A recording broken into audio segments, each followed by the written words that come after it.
Listen, getting successful, whatever you consider successful, if it's rich, whatever, it's not God picks certain people he'll make rich and certain people he don't. You have a say-so in that, the power of choice. You can decide to be rich. It's highly doable.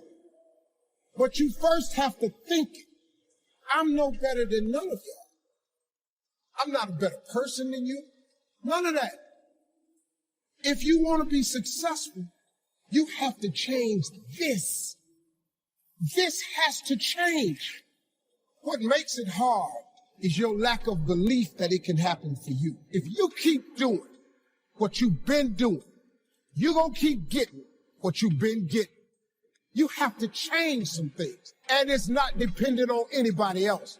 It don't matter what your mama think. It don't matter what your coworkers think. It don't matter what your children think. It don't matter. This decision is yours. It's two people born in a hospital every day. Somebody born in a hospital that's going to get a job, and somebody born in a hospital that's going to give them a job. You get to decide. You see, a lot of people need things to get motivated. I don't need anything but breath in my body and life. To be focused, to be committed. That is something we don't see anymore. You have people that come to work, they take a job, they're not committed to the job, they want the check. I'm just here for the check. That's why it's not going to work for you. But if you're not willing to give at least as good as you get, it will not last. But you've never been the person that you could be, because the could be is locked up behind commitment. And until you're committed, you'll never get the could be. You know what I thought to myself? I thought I would hate to live and die and never know what would happen if I ever committed myself to anything. You had 1 foot in and 1 foot out of every dream all of your life, and you've never seen what you could be if you ever really connected and through everything. That's what's going to make your death so sad, is that you never lived first. You never fully studied. You never fully invested in anything. You want to get something that you are not willing to give, but you've never seen what you could be if you threw your whole self at your dream. Reciprocity. What do you give back for what you get? And you're running out of time and running out of excuses. Wonder what would have happened in school if you'd been committed. Wonder what would have happened in your marriage if you'd have really thrown your whole self. You've always been casual and never been committed. First and foremost, the thing I want y'all to understand, I will never let a circumstance or a situation define my life. I have been working my whole life. And what I didn't understand, by being determined to chase something, by being committed to it, commitment is staying true to what you said you were going to do long after the mood that you have set it in has left. You see, people think commitment is saying, yes, I'll do it on the days when it feel good. But I have been committed to everything that I ever started in my life, and I never quit it. And so by being committed to everything that I started, I finished it. It built a certain type of spirit. It built a certain type of individual. And so now I couldn't quit even if I wanted to. I couldn't stop even if I wanted to. I had too much sweat equity in my life and everything that I was doing. I understood the process is more important than the product. It wasn't about the outcome for me, but I was going to fall in love with that process, because I understood by falling in love with that process, it was going to turn me into a machine. Your whole life is a facade. The whole thing is a fake. And now you're getting older, and you'll never get to see what you could have been, because the cost is the commitment that you've never been willing to pay. Half studied, half worked, and then wonder why I thought I'd be further than I am at the age. It is not the devil, it is not demons, and it's sure God ain't haters, because you have never thrown your whole self at anything in your life. And you think greatness goes on sale. But true quality never goes on sale. Promise yourself you'll read the books until your skills change. You'll practice it until you develop a skill. Never give up until, however long that is. Step by step, piece by piece, go for it. Don't miss the chance to grow. Then you'll discover some of life's best treasures when you pay that. God's up to some amazing stuff. Ladies and gentlemen, as you look at yourself, look at your goals and dreams. As we look at all that's going on, here's what we know. God is up to some amazing stuff. Because in this thing called life, it's about handling and transforming ourselves to accommodate the disruptions of life. As you look at yourself, look at your goals and dreams. What's most important is just keep focused that your faith is a down payment on your future. Come on, somebody. Focus on your faith, not your problems. Focus on your faith, not your bills. Focus on keeping yourself strong, because the problems and challenges, they will always be there. If it ain't one thing, it's another. That's a part of life. Keep this in mind. Good quote. When things go wrong, don't go with them. Hello? There are things that's going to happen. Sometimes people will step on you. I'm on the elevator, and they clearly, you can only have 4 people on there at a time. Then this guy going to run and jump on there to be the 5th person. That's excuse me, sir. You see these spots here? You're not supposed to be in the middle of us. He looked at us and waved his hand. And I'm saying to myself, you about to make me lose my mind. And he's one of those people that aggravate me, who wear their mask beneath their nose. And I said, hey, homie, you better pull that up. Do you hear me? So in this place where we are, it's a special time. What are the talents? What are the skills? What are the ideas that you can be working on right now that can change your life? A lot of people spend all kind of TV time and watching old fights and sporting events. But this is no time to be a fan. Listen to me. Listen to me. You have something special.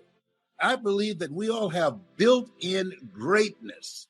But most people don't take the time to put in the effort and the time to discover that greatness. And if you don't focus, if you don't put in the effort, if you don't work it, it doesn't work. And I say to you, this time where we are, God is up to some amazing stuff. There's a reckoning going on.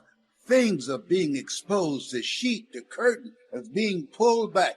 It's going to take everything in you. It's going to take everything in you. Take no prisoners.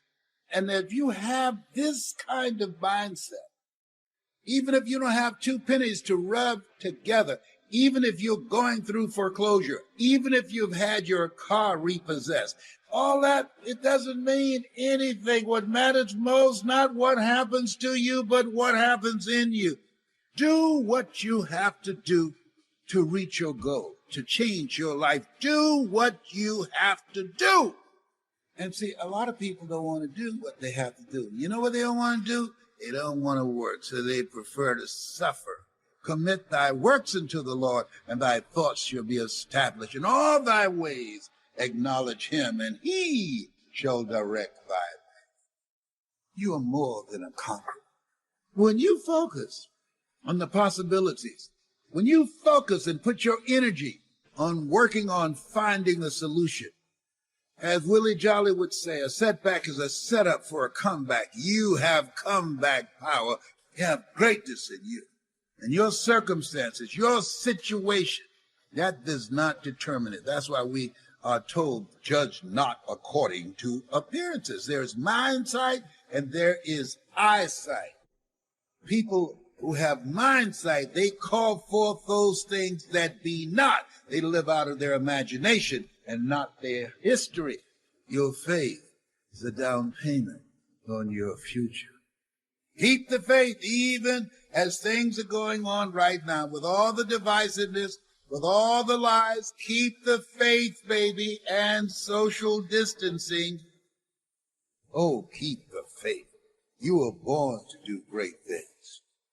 We can all find a reason to live sour, to have a chip on our shoulders. You have to learn to let things go. What's happened in your past cannot stop what God has in your future. God wouldn't have allowed it if it was going to keep you from your destiny. But if we go around discouraged, why did it happen? Why did this door close? That's going to keep us from the new things God has in store. The scripture says the rain falls on the just and the unjust. No one is exempt from difficulties. But here's the key. If you'll stay in faith, that setback is setting you up for God to show out in your life. Instead of being sour, put on this fresh new attitude.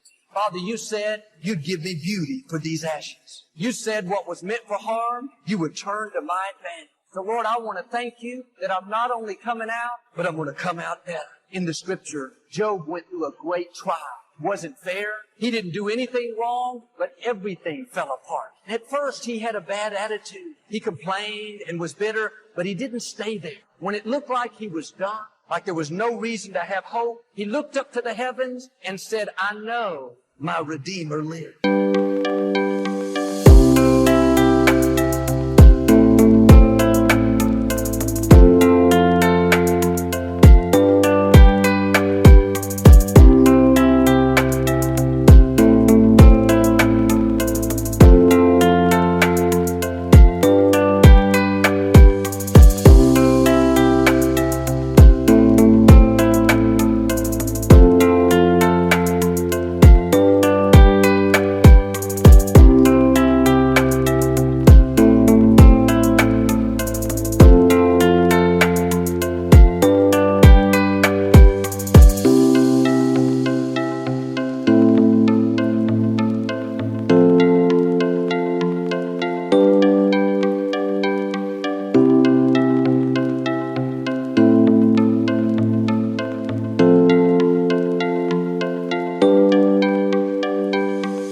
He was saying, I know God is still on the throne. I know He's bigger than what I'm facing. He put on this fresh new attitude. If he would have stayed bitter, angry, discouraged, we wouldn't be talking about it. When it was all said and done, Job came out with twice what he had before. In difficult times, it's tempting to get sour. Joel, I was doing the right thing. Had this bad break. This setback came out of nowhere. You have to do like Job. Put your foot down and say, I refuse to go through life with a bad attitude. I am not going to let what happened to me, who did me wrong, what I didn't get, keep me from becoming all I was created to be. God, I know you being for me is more than the world being against me. That's what allows God to show out in your life. Too often, we're holding on to the hurts, disappointments, the things we don't understand. That poisons our attitude, steals our passion. You have to let it go. This is a new day. The scripture talks about how God created you to be like an eagle, to soar.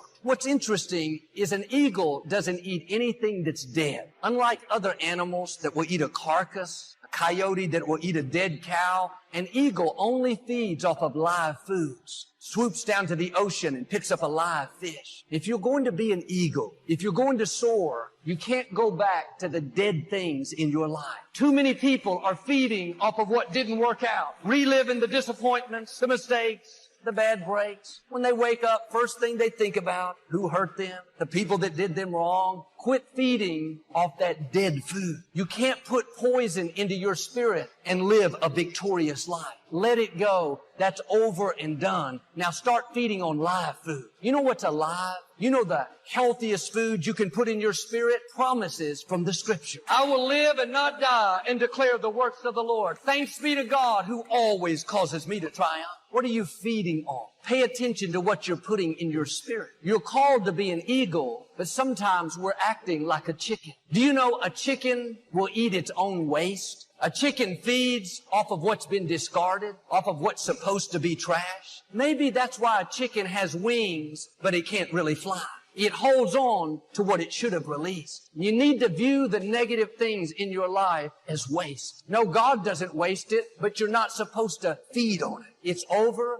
You've been through it. You've eliminated it. Now move on. Don't go back to what you've released. If you're always feeding off of what's been discarded, reliving old hurts, thinking about what you've lost, that's going to keep you from flying. But God didn't give you wings so you can stay on the ground. He didn't say you will mount up like chickens. He called you an eagle. He created you to soar. Don't let a wrong attitude keep you grounded. My father had heart disease most of his life. He struggled with his blood pressure. He came from a family that had to fight that. When I was a teenager, we used to go watch the Astros play baseball. Walking from the parking lot to the stadium, my father would have to stop several times and rest. He was out of breath. It'd been that way so long, that was normal to him. He eventually went to the doctor and did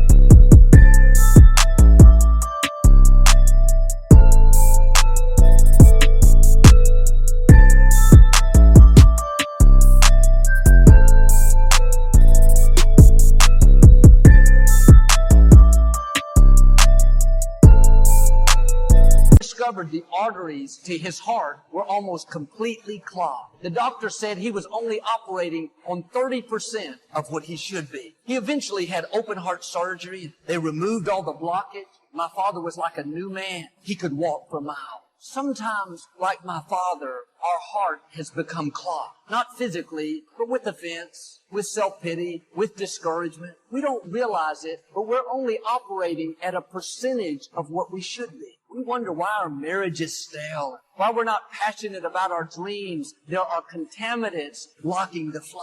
We've allowed these poisons to clog up the blessings, the joy, the ideas that belong to us. The good news is you can get back to who you were created to be. You don't have to have a doctor. You can make these changes. If you will get rid of the offense, the critical spirit, the negative attitude, you'll get that spring back in your step. You'll not only enjoy life more, but you'll see favor in greater ways. What could you be if your heart was totally unclogged? How high could you fly if you didn't have contaminants holding you back? It's time to find out. Get up every morning. Start putting on this fresh, new attitude. This day is a gift from God. It is filled with possibilities, new ideas, new friendships. I'm asking you, like that airplane, to live nose high, focused on the good, focused on the possibilities.